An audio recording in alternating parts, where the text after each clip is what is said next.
پھر اسلام کے اندر جو بنیادی اس کے ارکان ہیں وہ اللہ رب العالمین نے سال میں ایک مرتبہ ماہ رمضان المبارک کے روزے مسلمانوں پر فرض کیے،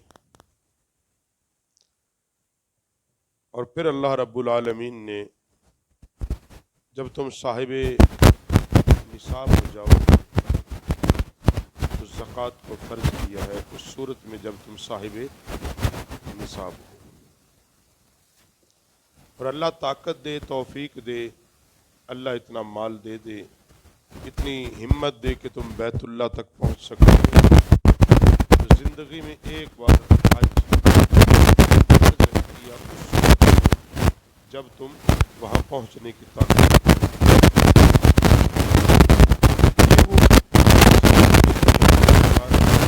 ہر مسلمان لیکن اللہ رب العالمین نے مسلمانوں کے لیے نہیں بلکہ انسانوں کے لیے اور مسلمان کے لیے 24 گھنٹے کا دن بھی ہو جائے، نماز تو 5 وقت پڑھے گا، توفیق ہوگی حج ایک بار زندگی میں جب پیسے آئے، جب نصاب بنے گا زکوٰۃ دے گا، نصاب نہیں تو زکوٰۃ بھی نہیں۔ 24 گھنٹے کا جو دین ہے وہ یہ ہے کہ ہم اپنی پوری زندگی کو نبی علیہ السلام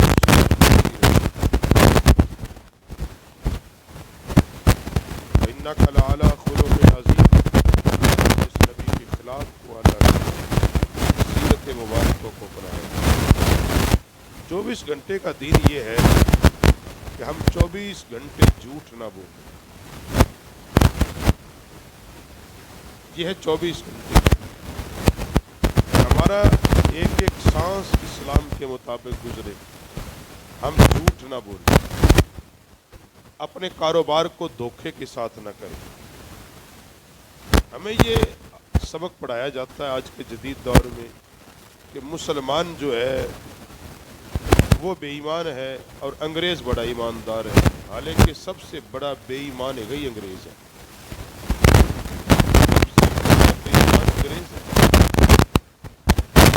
ہمارے اسلاف کی تو ایمانداریوں کی مثالیں، اس سے بڑی کیا مثال کہ صحابہ کرام علیہم رضوان کا ایک قافلہ سامان تجارت لے کے گیا ایک ملک میں، وہ ملک ایسا تھا جہاں کوئی مسلمان نہیں،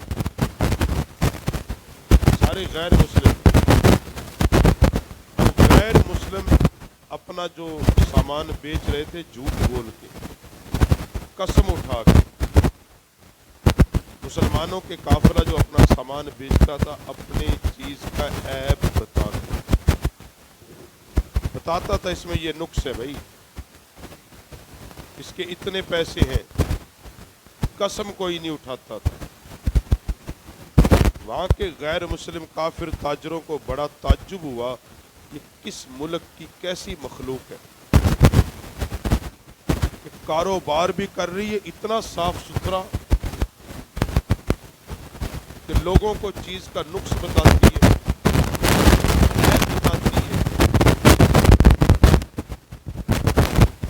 صحابہ کے سے پوچھا گیا جب کافروں نے یہ کاروبار کے اصول کہاں سے سیکھے ہیں، یہ کاروبار کے اصول ہمیں مدینے کے تاجروں ہمیں تو یہ اللہ رسول نے سکھائی ہے، اس کے بغیر کاروبار نہیں کر سکتے، بے ایمان تو یہ کافر دلہ ہے، ہمیں تو اسلاف نے ہمیں کاروبار کرنے کے طریق اور بتائے۔ امام اعظم کو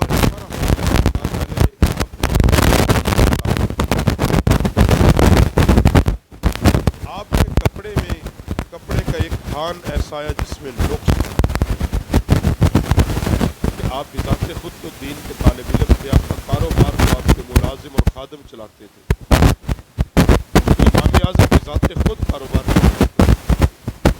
ایسا لگایا تھا، آپ تو 24 گھنٹے دین کے لیے وقت، اور مزے کی بات دیکھو، امام اعظم اپنے کاروبار کے جو پیسے آتے اس کے 3 حصے کرتے، ایک حصہ اپنے مدرسے کے طلباء پہ خرچ کرتے، ایک حصہ غریبوں میں دیتے، اور ایک حصہ اپنی ذات کے لیے رکھتے ہیں۔ آپ نے ملازم کو کہا بھی یہ کپڑے کا جو نقص ہے گاہک کو بتا کے بیچنا ہے۔ ملازم نے، غلام نے وہ کپڑا بیچ دیا، پیسے وہ رقم لے کر حاضر ہو گیا، حضور وہ سامان بک گیا ہے۔ آپ نے فرمایا وہ ایک تھان جو کپڑوں کا ٹھیک نہیں تھا، جب تو نے بیچا ہے اس کو بتایا تھا؟ بتایا تھا؟ ریٹ کم کیا تھا؟ کہا حضور میں نے تو نہیں کیا، وہ لے گیا میں نے دے دیا۔ آپ نے فرمایا اس کا پتہ ہے وہ کون تھا؟ حضور نہیں پتا۔ آپ نے فرمایا یہ پیسے سارے لے جاؤ، میں ان میں سے 1 روپیہ نہیں رکھوں گا۔ حضور کیا کروں؟ فرمایا یہ سارے کا سارا مال اللہ کی راہ میں خراب ہے، پتہ نہیں اس میں سے کچھ نہیں ہوگا۔ یہ تھے ہمارے اسلاف کے کاروبار، یہ تھے ہمارے اسلاف کے کاروبار۔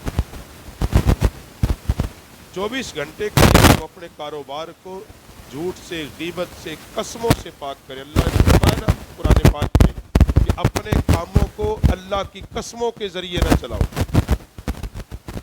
اپنے چھوٹے چھوٹے کام کے لیے اللہ کی قسمیں اٹھا اٹھا کے سودا بیچنا۔ اب عید کا زور ہے، کپڑے کی دکان پہ چلے جائیں، بی بی خدا کی قسم ہے اس تو تھلے میں کدی بیچے ہی نہیں، یہ تو تیرا لحاظ ہے کہ میں تم دے رہا، یہی کچھ ہو رہا ہے۔ لا الہ الا اللہ محمد رسول اللہ بھائی جی تھانوں دے رہا اننے چ، میں تے اننے چ پیندا ہی نہیں، مینوں بھائی تینوں اننے چ پیندا ہی نہیں، تو نہ بیچ۔ اس کاروبار کو اللہ کی قسموں سے نہ چلاؤ، اور جس کام کو اللہ کی قسموں سے چلایا جاتا ہے اس کام کو آج آپ دیکھ لیں کروڑ پتی لوگ ہیں، کاروبار کر بیٹھے لیکن وہ پریشان ہیں، پتہ ہی نہیں چلتا، پتہ اس لیے نہیں چلتا کہ کاروبار کو اللہ کی قسموں سے چلاؤ۔ 24 گھنٹے کا اسلام یہ ہے کہ چغلی نہ کرو، غیبت نہ کرو، کسی کا دل نہ توڑو، حسن سلوک سے پیش آؤ۔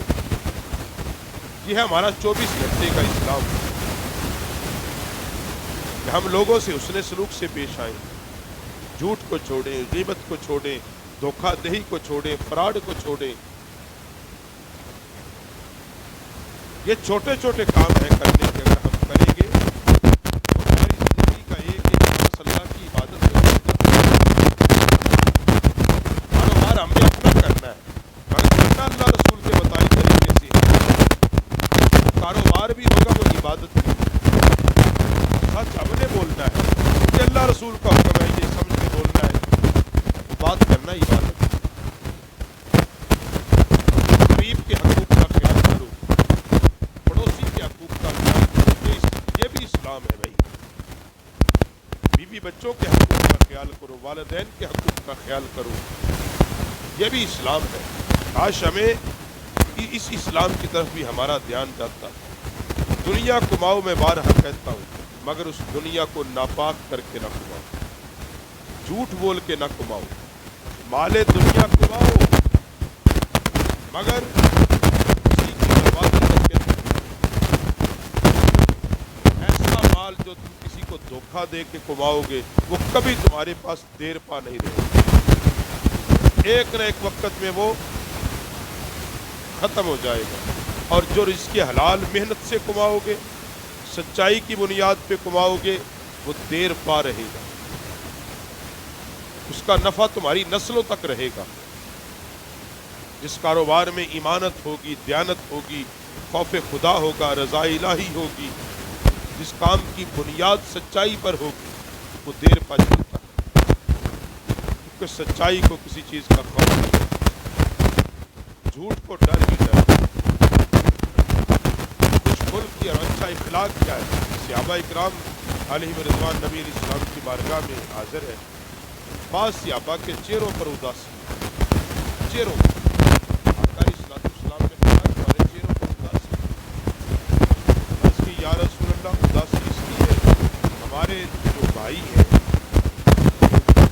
سرمایہ دار بھائی ہیں، امیر بھائی ہیں، یہ ہم سے نیکیوں میں آگے ہیں، یہ تھی صحابہ کے متعجب ہونے کی وجہ، اس بات پہ پریشان ہے اللہ ہمارے بھائی جو ہے یہ ہم سے زیادہ نیکیاں کما جاتے ہیں، ہم نیکیاں تھوڑی کماتے ہیں، ہمیں اس بات کی فکر ہے۔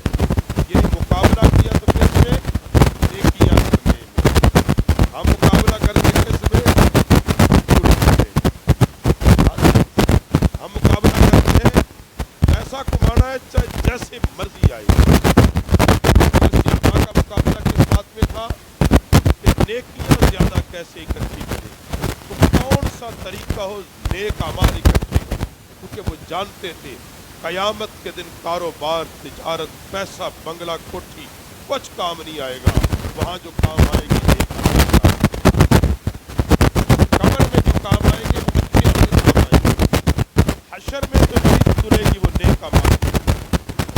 نبی علیہ السلام نے فرمایا وجہ، یا رسول اللہ نمازیں یہ بھی پڑھتے، نمازیں یہ بھی پڑھتے، یہ بھی روزے رکھتے، ہم بھی روزے رکھتے، یہ بھی جہاد کرتے، ہم بھی جہاد کرتے، اس میں تو ہم برابر ہیں۔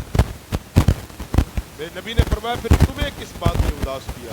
یا رسول اللہ، اللہ نے ان کو دولت عطا کی ہے، ہمارے پاس دولت نہیں ہے، یہ وہ پیسہ اللہ کی راہ میں خرچ کرنے سے زیادہ نیکیاں لے جاتے ہیں۔ اللہ نے ان کو دولت دی، یہ اس دولت کو راہ خدا میں خرچ کرتے ہیں، ہم سے زیادہ نیکیاں لے جاتے ہیں۔ اللہ کے نبی و رحمت عالم دل نہیں توڑے، اداس نہیں کیا، فرمایا تم پریشان کیوں ہوتے ہو؟